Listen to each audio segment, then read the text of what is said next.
Bino pe pona nini bozolinga kofingisa police boy. Hein? Tomoni passe Général Ndonda basali ba même bêtise. Même eloko ya moke toujours la même bêtise. Est-ce que vraiment commissionnement poko commissionner bena ba brigade na ba brigade ya ba grade ndenge wana. Et après tout basoda grade eza ebele ozwi brigadier akomi lieutenant colonel ozwi commissaire akomi lieutenant colonel ozwi adjudant akomi colonel mais vraiment basoda bagrade boye ata bino moko bozo ezopesi bino ata pasi te même bato basi bakufi vraiment bozonome kaka bango et puis moto aza général ozozongisa commissaire supérieur principal.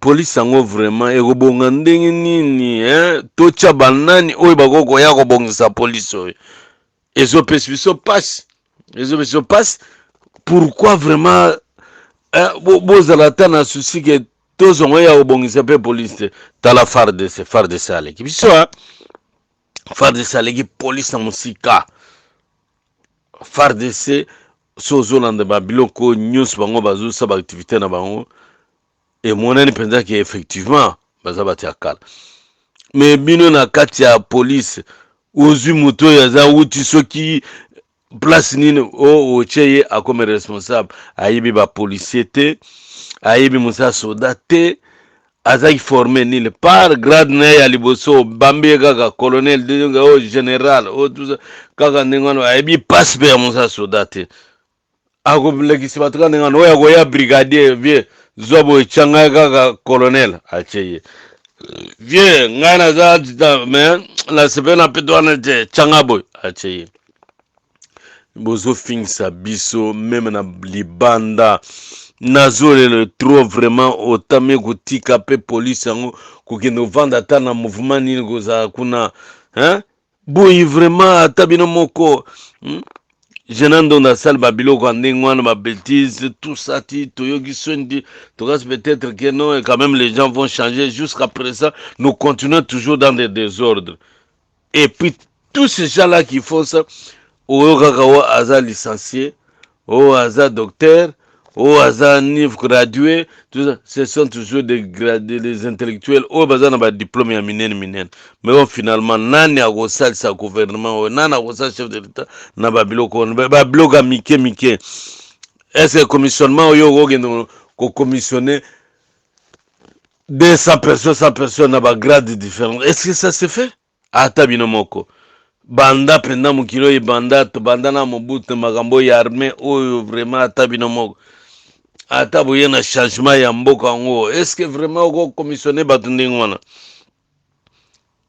moto basi baretraité ye na ordonnance du chef de l'état opesi sous grade supérieur et puis au lobby donc on a tout donc vous avez abrogé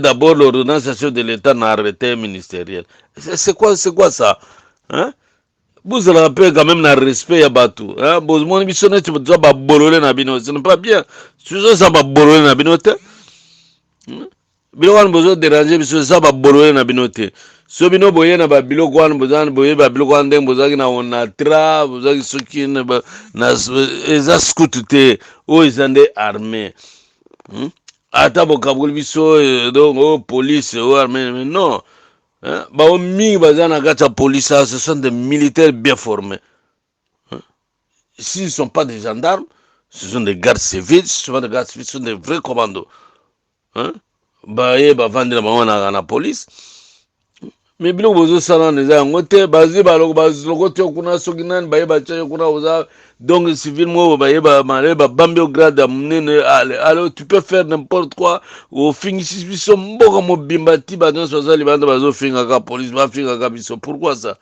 e nini ekoki kozala parce que biso mpe toorganize yango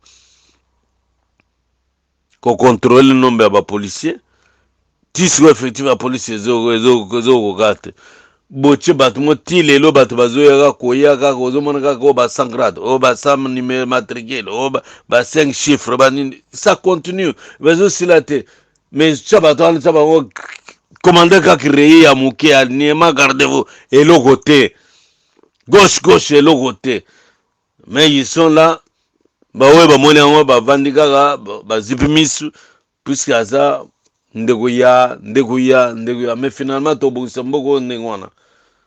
Ah, Mobutu, ah, après lui, ça sera le déluge. Isaiah Solo. Mboko, te, so bolingi pe, to kabuli yango ya solo. Mutu mutazi parti na ye, mutu mutagi avande na coin, parce que zo pe sa passe. Boza toujours, boza ba grade ya minene, mais boza contre gouvernement. Bozo détruire mboko bino, toujours mon bino. Bino na ba Laurent compte de différence exacte. Na ba Sol Makengo, différence exacte. Oh non. Et puis si ça passe, trop mo le belbino pe ndengwana po tumunika trop c'est trop. So pe ko bombe boba maga. Trop c'est trop. Comment expliquer que beaucoup bandu traiter biso ndengwana? Bandu vandi tranquille au non commissionnement. Et puis on doit commissionner plus d'autant de policiers, aux brigadiers, aux nommés comme commissaire supérieur. Dit, grade qui colonel ango e komi kaka ndengwana. Qui major ango e komi ba grade ango e komi a bongo. Mutu basi ba retraité ye na ordonnance de chef de l'État. Uzui au baxi les pété moussus. Et puis au abrogé ordonnance de chef de l'État na arrêté na. Et ça la bongo. Monsieur Tala to Sam Spino. Et surtout yo mutu ya IGO mutu sali biloko wana yo. Ah nzambe. Naleli trop. Impunité aussi la te.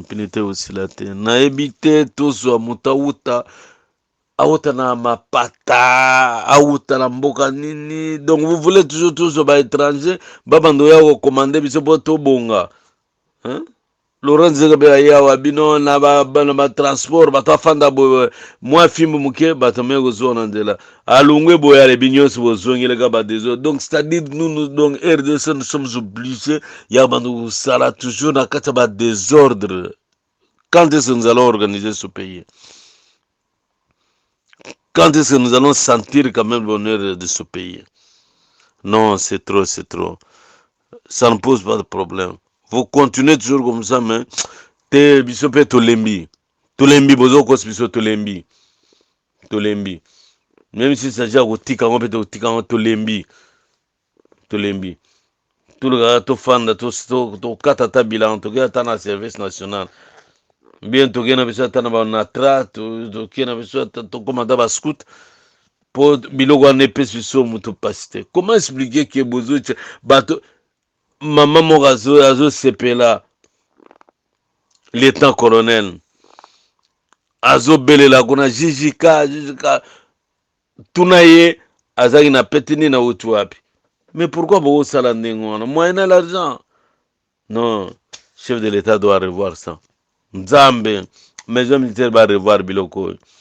Commissaire général, vraiment il faut sanctionner moto ya sala biloko wana, quel que soit grade na ye. Commissaire général sanctionné. Il faut tout traduire dans la justice. À ça honte à police.